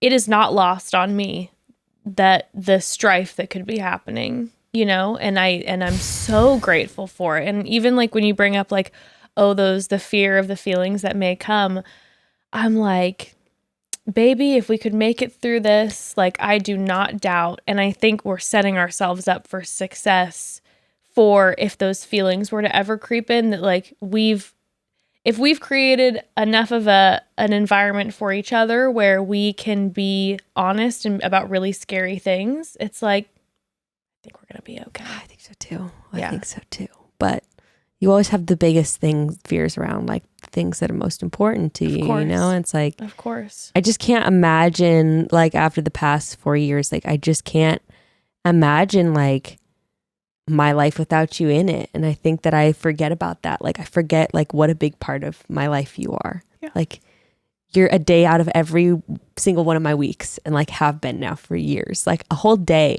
where I just sit and talk and process and share and gripe. And I do that. I've been doing that every single week with you. And it's like, sometimes it's so baked into the normal that like I forget it's even there. Yeah. And like I don't know how it's gonna feel.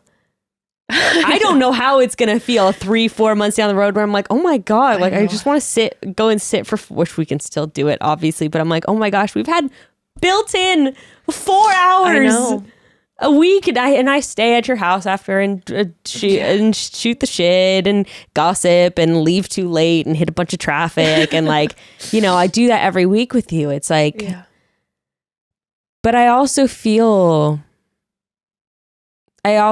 feel like I do just feel like it's so right for us right now, and I don't think there's any way else to explain it. It's like we told someone who's in our sphere, and they were like, I'm not surprised. They were like, they're like, no, I you know, it's like, it's clear that you guys are like in a phase of transition. And that I think brought both of us so much peace. We're like, oh, we were so afraid of like, yeah. I mean, it's been,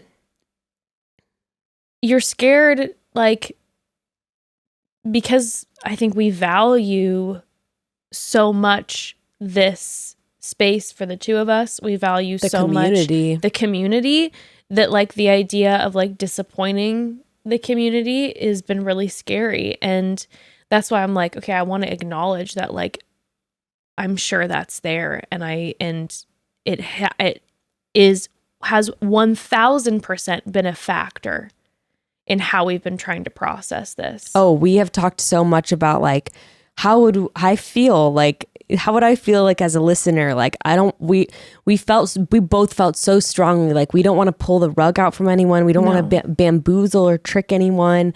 Like, we don't want this to just like, we don't want anyone to feel like shell shocked and like thrown for a loop. Like we want people to feel like included in this, because like I said, the two of us have not been process. I mean, like you said, individual paths are one thing, but in terms of together, us talking about like ending Chatty Broads, that's like a very recent conversation. And we have talked so much about wanting to include our community like in this conversation as soon as possible. Like it's been something that's been so important for the both of us. And I hope that like, I just really want to emphasize how much that means to us to make people feel like they're like, hopefully we can gently ease anyone who this I mean, it's just like this podcast is just as much all of the broads as it is us. Like this, it would be a silent show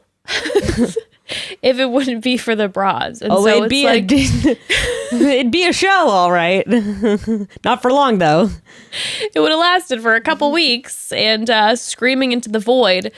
But you know, it's all of us that are part of it. So it's like, okay, like we want to make sure that we do this to make sure that everyone is included in this, because it is all of us. Like this isn't just me and you, but then at the same time too, we've had a lot of conversations where we're like, okay, what's best for our audience? Docking the ship or the ship burning to the ground? No one wants to see that. No one wants. I mean, people probably might want to see the show. I guess I do. But that just doesn't feel like, I mean, that's just not us. Yeah. That's just not what we have ever wanted to create. I also don't think either of us, I know that neither of us want to like close any forever doors either. No. Like, if anyone wants to give us a TV show, we're open. Please. Amazing. I'll still do Amazing Race with you, bitch. You know that. You know I'm on that immediately. Oh my God. We do the podcast for 4 years. The Amazing Race like ruins our friendship. We like never speak again after that. I'm like, I told you to talk to the Italian guy in the cab. I told you to train for running. Like I didn't bring my book, my translation book for Italian. Where was your inhaler?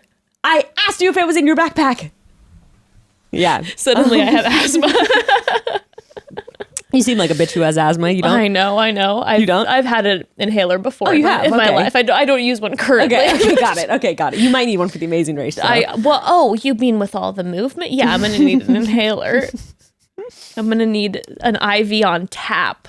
But like, yeah, we don't,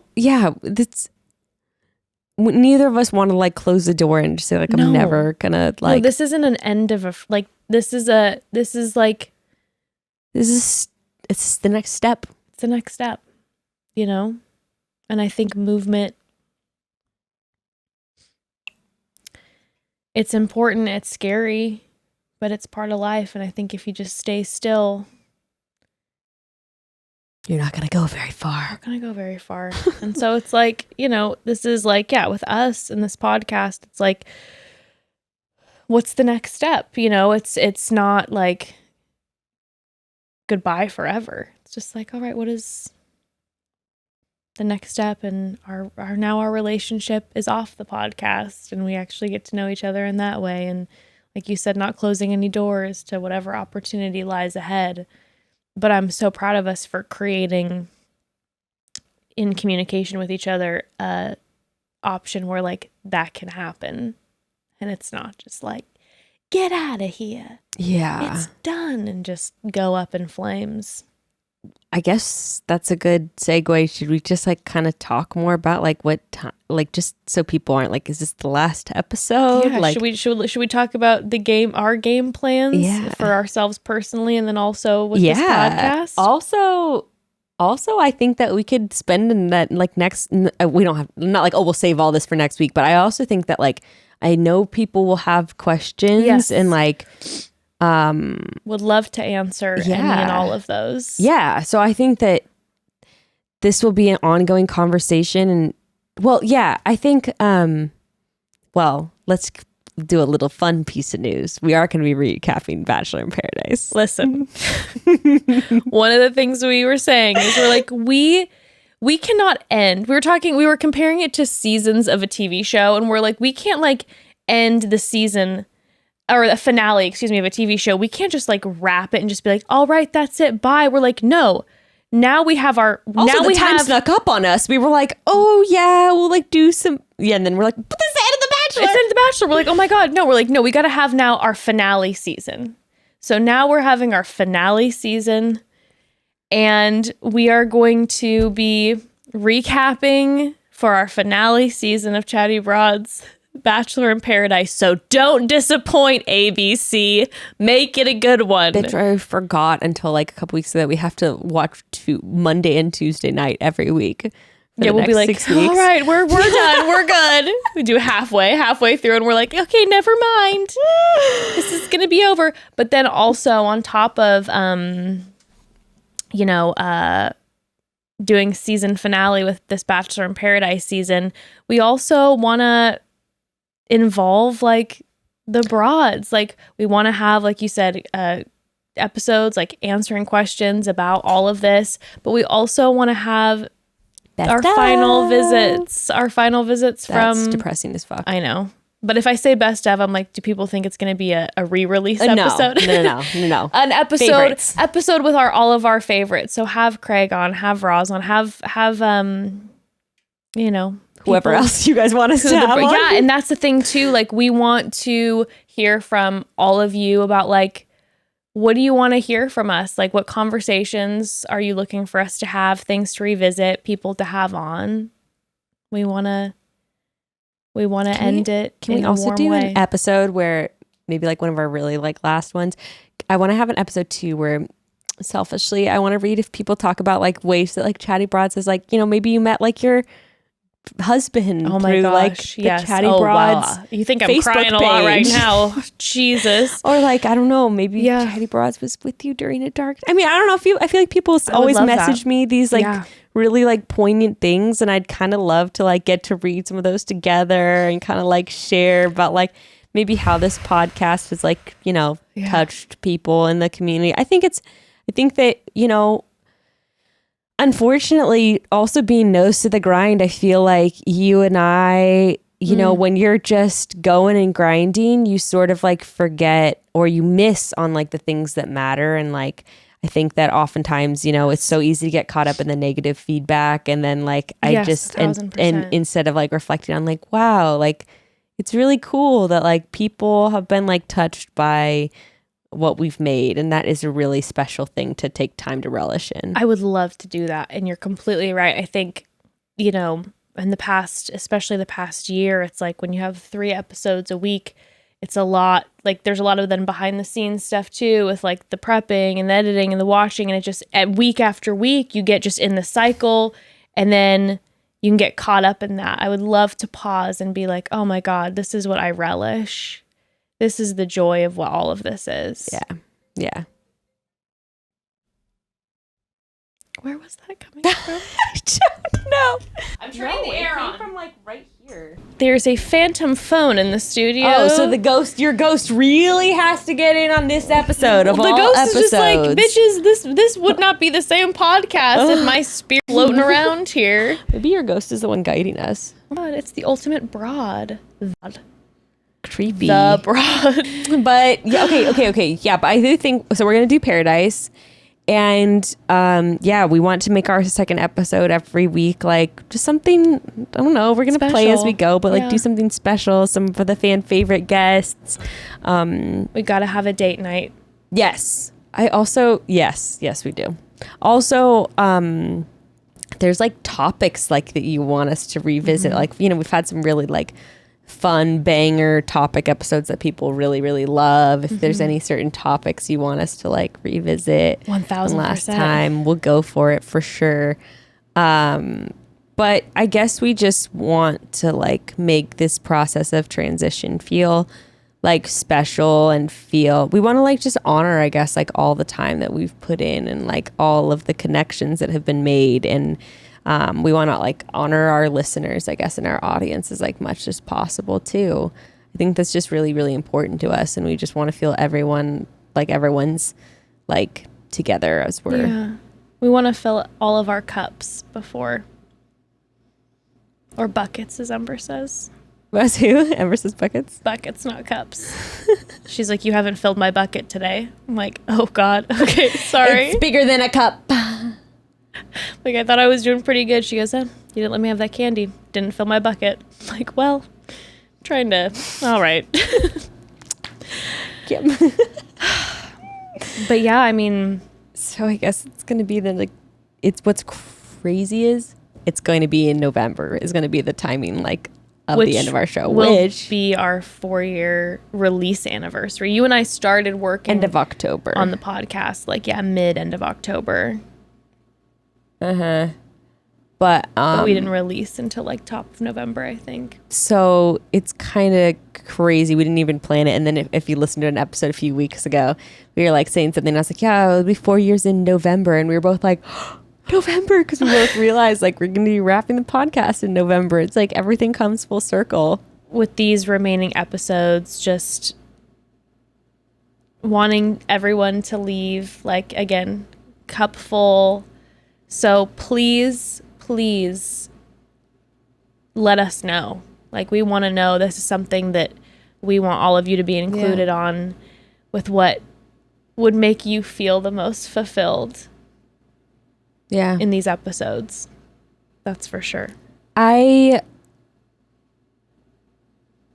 just wanted to say, I have like, and we can get more into it next week, but like, I don't really have any idea of like what's to come what I want to do like after this, like in the coming months. I don't really, I really don't know, which is hard for me. I like to have a really clear path, or feel like I have a sense of the path that I want to go in, but I don't really have that right now. So, maybe one day, I mean, not maybe, I think one day I would like to have my own show, but I really like, I'm not getting any kind of clear vision of like what that looks like. I've sort of said, oh, next spring, but I don't have the clear conviction yet of what that will look like. And that might not come in this next 6 months. And I think I'm just going to play it by ear or play it by spirit, I guess. Is there anything right now that you're like, I know I want this to come? Or are you just living in that practice of?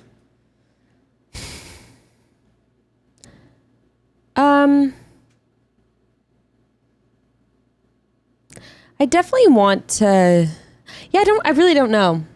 Like sometimes I think that I want to just be able to go off and rant on my own sometimes. Like you and I have talked about like me having like someone who's a producer who's just going to sit and like bounce off my ideas. But like, I don't even know if I want that because I get pretty like overwhelmed with the thought of that. And maybe it's just not the right time. Mm-hmm.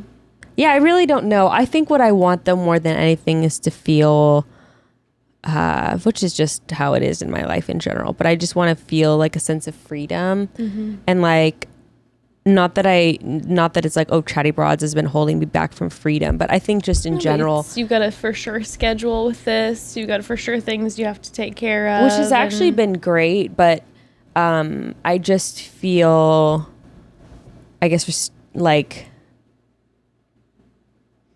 I felt like I sort of started feeling this year like I was on a track. Not with just with Chatty Broads, like everything in my career. It was like a track that I was like, I keep saying that I'm like going to hop off this one way or another, but like, when am I actually going to do that? Mm-hmm. Like, I kind of just keep like rolling steadily down this track. And like, I don't know if this is like making me happy. Mm-hmm. So I just want to be happy. I just want to feel free.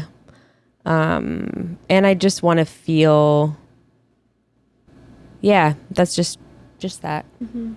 It's a very general wish. I have my own secret desires for you. What are your secret desires for me? You know that I want you to have like a Netflix, like architectural show or like an HGTV. Well, I like that. I was talking about podcasts. No, I know. But I'm saying like this is also part of my ultimate plan that I would love to see for you. When you talk about freedom, I'm like, with all this new... I do want to be a natural building influence for sure. Like something about like natural building, like is just, it just makes sense. Evan's just been having me watch Chef's Table every night, which is so stunningly shot and emotional. And I was like, I just see like Becca doing something like this with like building things, like where it's beautifully shot in different locations. I would love that. First I gotta learn how to build a lot of that stuff. Then I can get there. That could be part of it. That could be part of it. You learning. I just want to, beyond what I want, just to feel happy and free. I really want to empower people. And there are so many people in the world, myself included, who I feel like are just like looking for that thing to like unlock. And you don't really know what you're looking for. And then you have this moment where something unlocks and you're just like, whoa, I didn't even know this kind of like life was a possibility for me. And there are just so many people that I see out there, especially right now in our world, who are just yearning for that key to like unlock, that's going to unlock them and empower them to make big changes and little changes and all kinds of changes and step out in boldness. And so I really wanted to like empower people to do that, whatever that looks like. So I guess that's like one of my big desires for the future. Yeah, that's beautiful. What about you? Well, Becca's talking about empowering people, and I'm over here being complicit in reality television. No. No, I'm joking. But it's also true. I mean, yeah, go ahead. What were you going to say? But here's the thing. And I said this to you when we were talking about human design. By the way, did you know I'm like you said that I'm like, my human design is like a really rare one. It's not. I have like the most common human design. What's your human design? Generator. I thought you were a generating manifester. No, I'm a generator. I don't believe it. You're a manifester. I change your human design. I think it's just by your birthday and all that. So I think I'm technically a generator. No, trust me. My friend was like, no, you're a generator. I'm like, okay. What? I'm just saying. I'm like, what? I'm not the most rare one. She's like, generators make things happen. I'm like, I'm not a worker bee. I'm a visionary. How dare you? That's why I thought you were a generating manifester. No, I'm just a generator. But anyway, well, I digress.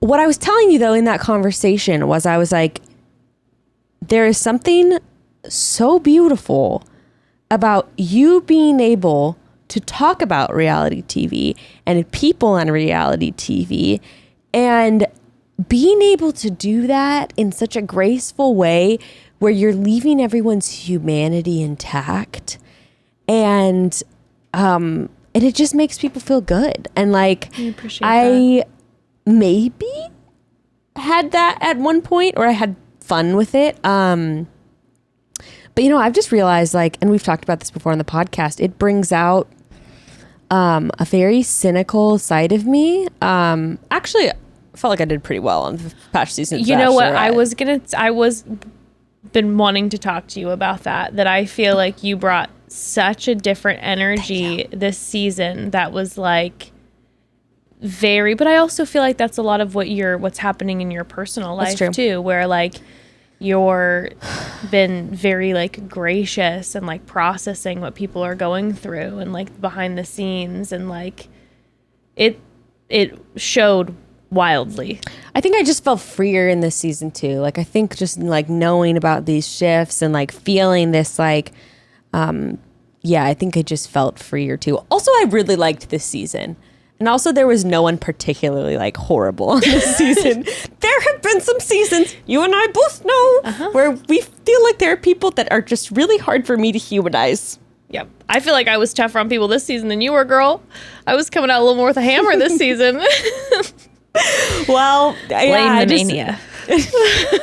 No, but I just feel like I just feel like you have been able to really steadily keep that balance throughout the 4 years of doing this, and I think people enjoy it so much, and I think that people just really feel like they have a friend in you, and it doesn't matter if you're talking about The Bachelor or about your personal life or whatever. People still feel like, oh, it's Jess, like my friend.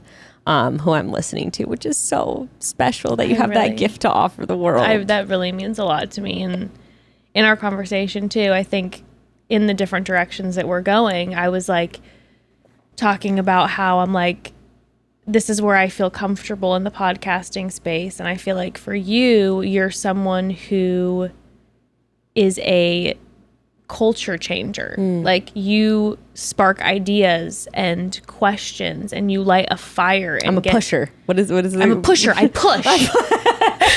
What is that from? Mean Girls. No, but in our relationship on this podcast and off, that's been something that you've been massive for me in my life, is like motivating me to all of a sudden think about things in different critical ways that I never had before. And instead of just taking something at face value, like hitting something with nuance that I hadn't before and educating myself in different things that I hadn't before. Like, that is your gift. And, I think I'm excited for what that's going to look like for you, whatever that looks like. But the thing is that I think that's so cool is I know that, like you were saying, you're talking about at some point starting a podcast, and I think that'll be amazing. Yeah, I don't know what that would look like, but I can't imagine my life without No, you got to talk, girl. You got to talk. You got to talk. And whether that looks like you talking alone to a producer or you finding a new partner. I don't think I really no, but I mean, whatever that might look like though, or whether that's in a different form of media, you're also the type of person who I could see jumping on new forms of media that are all of a sudden coming forward. Who knows what in a few years, what type of media is going to be offered. Holograms of people. You're going to be literally floating in my living room. I'll be like, I'm with Becca every day. I don't know what she's talking about. She's levitating across my house, lecturing on the new form of plastering. Just like go backwards, and I'm like, you can only come listen to me if you come to my forums at my only property. In person. Maybe you only go by the pen now. Whoa. You just become a full-blown prolific writer. And I just handwrite all I handwrite all the copies. I'm like, I have 15 editions. Yeah, you're like, I will not take it to a printing press. I know someone like that who the property that my friends in Oregon lived on, the guy was an anthroposophist, and what does this mean? It's like Rudolf Steiner's religion, the guy who created Waldorf. Oh, okay, yeah. There's a lot of rabbit trail. It's very strange, but this guy's an anthroposophist, and his pamphlet for his retreat, he would write it all in hand and like draw pictures, and he would only communicate by telephone. Incredible. Wouldn't even do email. Maybe that's gonna be your new. It's annoying as fuck. You're trying to contact someone like that. You're like, but sir. But your direction. So my direction. You're getting a new co-host. I am getting a new co-host. It's Ember. No, people would love that. I'm so sorry. What a disappointing.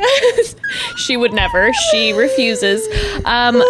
My new co-host is going to be my husband. I'm already jealous because people love your guys' chemistry, I think, more than ours. Well, you know what? I will say this. First of all, I don't think that's true. We have sexual chemistry, and you and I don't have that sexual chemistry. So it's a different type of chemistry. Okay, that's true. Evan and I, we're going to have a podcast where we have sex on this couch every single day. People would listen. They would tune in. Did you know there's wait. Did you know there's a podcast that does that? It's Lacey and wait, what are you talking about? Well, I know. No. There is a podcast with this couple. They're like a really hippie couple. It's called like Lacey and something, and they do their podcast while they're having sex. That's wild. It's avant-garde. It's art. That's wild. Yeah. I mean, someone had to do it. I think it's called like, and I can't remember what her husband's name is, but like Lacey and something have sex. I think that's what their podcast is called. That is so wild. I know. Good for them. Someone had to do it. Someone's going to take that lane of the sex while podcasting. I guess we're not going to be the ones to start it. Everything's been done at this point. Well, we're not reinventing the wheel over here, Evan and I. Evan and I, we love doing reality TV. You guys are damn good at it Recaps. together. Thank you, love. We love doing it together. We have so much fun. And, I had this moment the other day where I was like, man, reality TV can really piss me the fuck off and I love to watch it. But I also don't feel like, I don't know, I'm able to kind of feel like bird's eye view with it a little more. And I think someone who was tattooing me the other day, we were talking about reality TV. And she asked me, at first she was like, are you into sports? And I'm like, no, not at all. She's like, me either. But I guess like I grew up and my parents were never into sports. So like it doesn't feel nostalgic to me. And all of a sudden I realized my mom and my dad, I grew up watching reality TV. My dad didn't always have the game on. My dad always had like a Real Housewives on or a Big Brother. My mom always I didn't even know that. Yeah, my mom always had The Bachelor on, or like they always would watch reality TV. And so there is this really nostalgic thing for me about watching reality TV. I find it hilarious and fun, but it is very nostalgic. And it's been so fun with Evan because he'd never watched reality TV until we got married. And then I got my claws in him and now he's obsessed with it.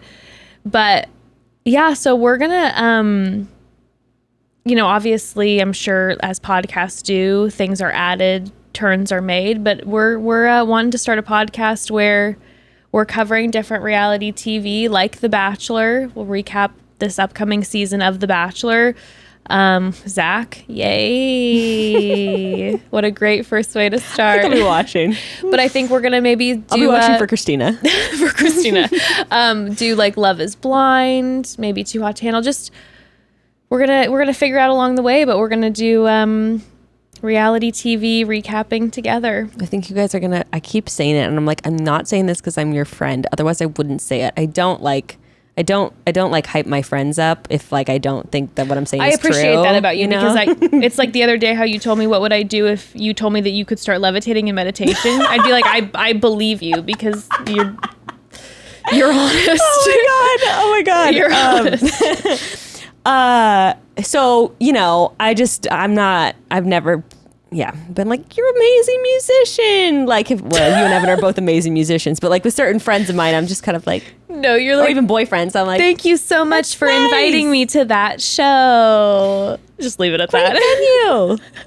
Sound quality in the venue is great. Or, you know, I'll just give my critique. I'm like, you know what you did with that third song? You should do more of that. That's kind of what I'll do. Like, I like that direction. Let's go harder in that direction, you know? Keep trucking with that. Maybe I should do a podcast where I'm a life coach for people where they call in and like, and I like give them like life coach. Wait, that's a really like, good idea.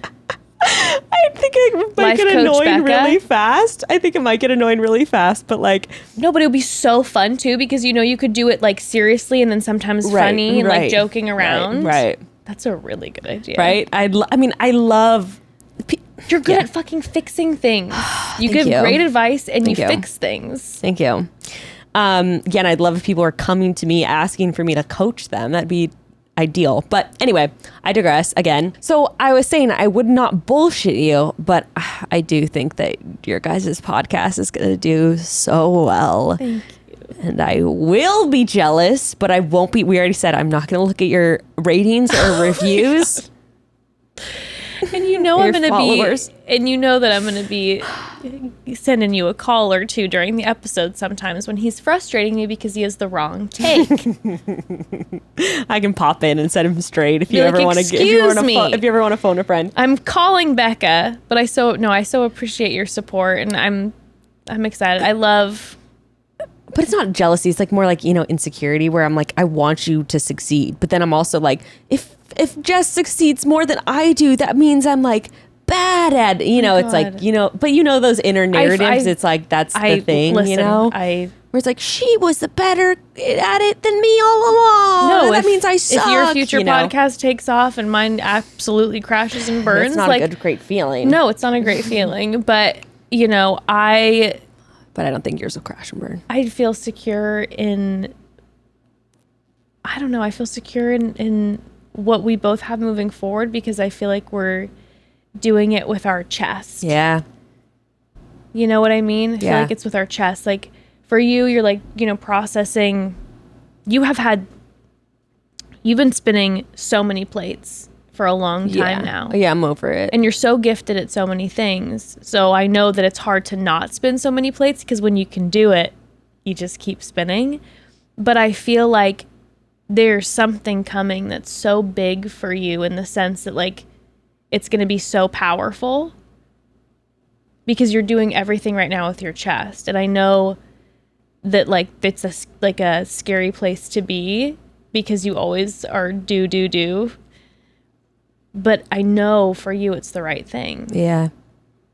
And when it's the right thing, it's the powerful thing. Yeah, there's like definitely something, there's definitely cosmic things happening and I can feel it. And like, you know, it's like I don't know. It's weird. Like the natural building thing though, for real, I don't know what it is, but it's like so,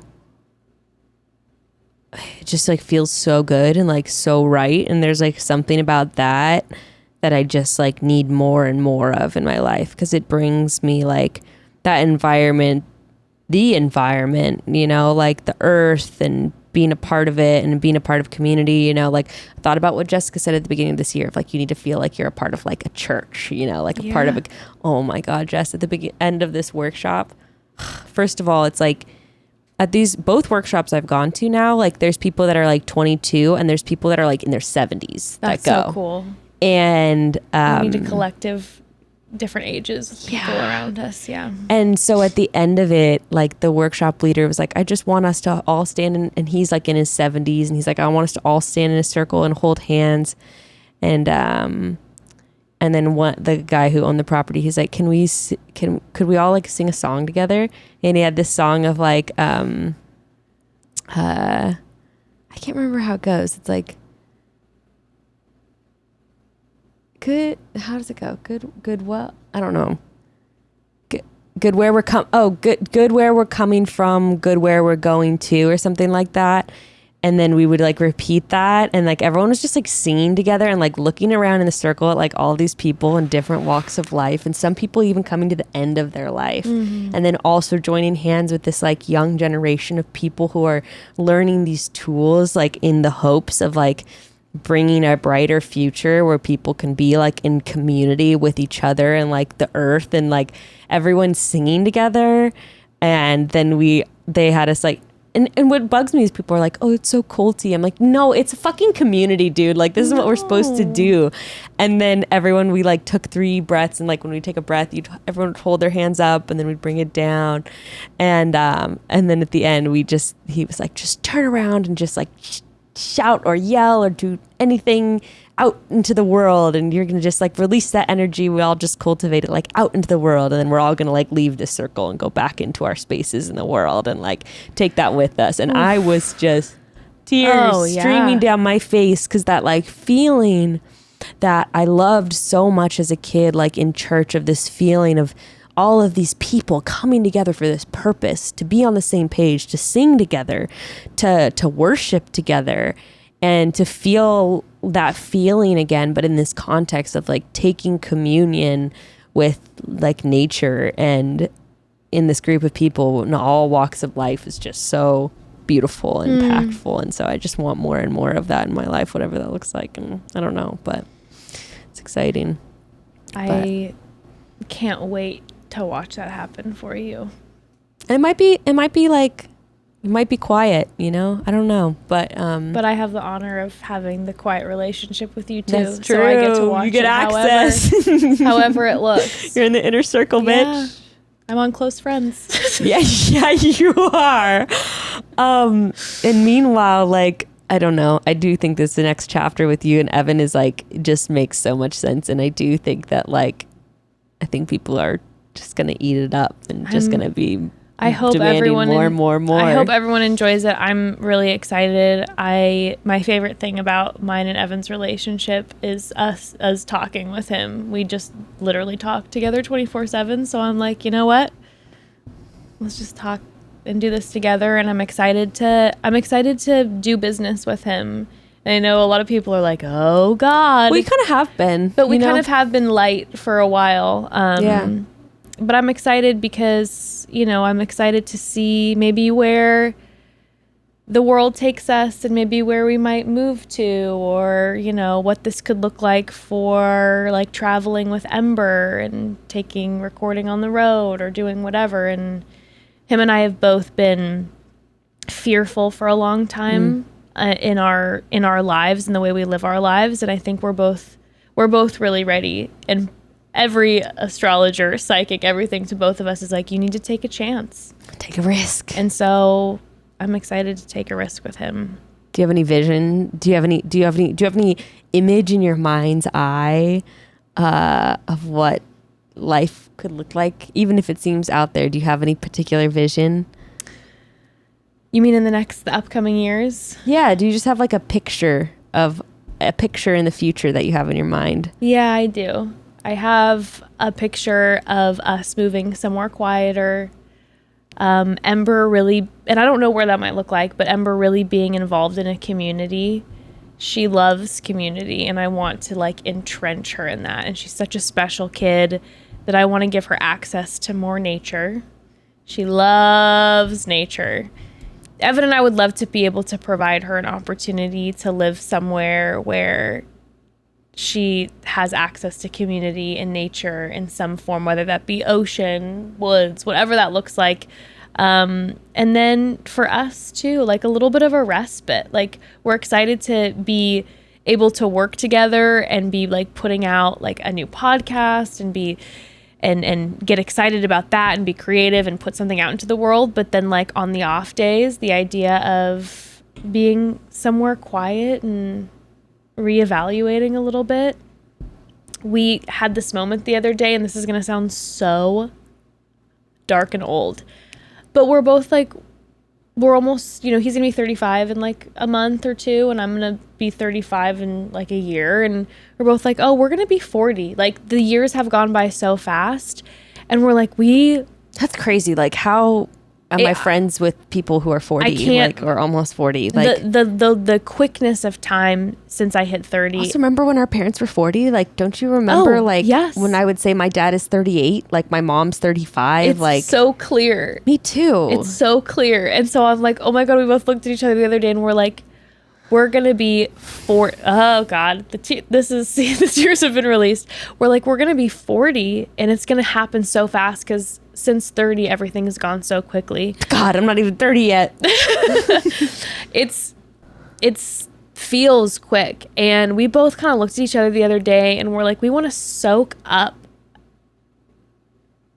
every moment of family that we can. Yeah. And we love each other all so much. We want to really savor that because it is going by so quickly. And we're like so excited for the opportunity to be able to have a work, if everything pans out, you know, and people keep listening, to be able to have a work situation where we get to be together and have this family and move through life in that way. And really, like, however long it lasts, to have like some time where it's like, oh, we're just really like pouring all of our energy into each other. And that's the dream right now. Yeah. Because I feel like I've let some years fly by me too quickly, and I want to really savor family, and I think working together will help me do that. Yeah. A lot. My sister texted me the other day, my big sister, and she was like, oh my God, her oldest daughter, she's like, we only have 4 summers before she goes to college. Dude, the summers thing, I can't. That's, yeah. You have a lot more than that with Ember, but like, I mean, she's gonna be 7 soon, and yeah, that's what, 10 more summers? It's not a lot. Yeah. It goes by quick. And I do think, you know I have the Instagram following and I was on The Bachelor, whatever, but I think that you've established a community now that cares so much. I think that, I'm really grateful. And you've proven that, if you're creating anything out of authenticity, people want to be a part of it.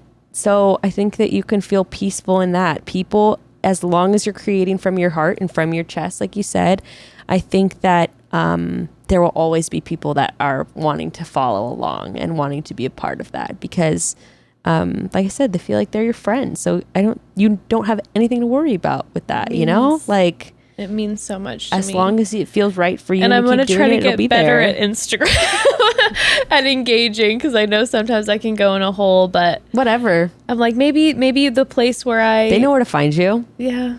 I'm like, I'm here. They know where to find you. You know, it's like we talked about that even with when we stopped recapping The Bachelor, we like lost a lot of listeners. And then like the minute we started recapping The Bachelor, even though we weren't like posting a ton on social media, all of a sudden like everyone was back. It's like people know how to find you. Yeah. You know, and people will certainly, I think, I don't know, people will be excited, and it's going to be great because it's what you're supposed to be doing as long as you're supposed to be doing it until you're not anymore. And then the next thing will flow. Divorce. And then you'll be on to the Until next husband and the next, Becca and I, we dock the ship beautifully. Evan and I will end in a burning, flaming fire. Oh, God. Just kidding. Man. You guys start 2 separate reality TV podcasts. Just by yourselves. It's just solo warring reality TV podcast. We're fighting. And Evan's just on his own podcast. You know, and I've been hearing the buzz on the internet that, you know, people really feel like Cameron should be Bachelor. Actually, I have a different take. There are some podcasts out there that think that. Some certain podcasts run by certain people who live in my certain home. Who live out of integrity. And it's the outside wrong of integrity take. People listen to both. Julian solo podcast. It does. Double the numbers. People just want to know. They want to know what's happening in your world and your sphere. But yeah, we'll answer more questions. We've been recording for 2 hours. I got to go home. Oh my goodness. Wow. We got that off our chest. We did it, and I'm proud of us. and I love you. Love you too. And I'm so grateful, and I'm excited, and I feel like I'm in this process of like mourning with joy and excitement for the future and nostalgia and all the things. It's all gonna be good. It's all gonna be good. And Broads, trust us, we'll keep you updated. We will, promise. We promise. We're going to keep you updated throughout as we go episode to episode. We're not going to leave you hanging. We're not going to all of a sudden just end it. But November is kind of rolling, like we said, just so people like to know what's up ahead. Yeah, like November is the final. It's the 4 years. We didn't plan it like that, but and that will also be the time to close things out and begin that new chapter for both of us and together. Yeah. So. All right. Love you guys. Love you all. And we'll chat soon. Can you imagine what would we have to do that for the last time? No, do not even. Stop. Sorry. I literally was like, I can't think about the last one. Nope. Can't think about the last one. Don't make me think about it until it comes, bitch. Sorry. Chat soon. Chat soon. Oh, we did it.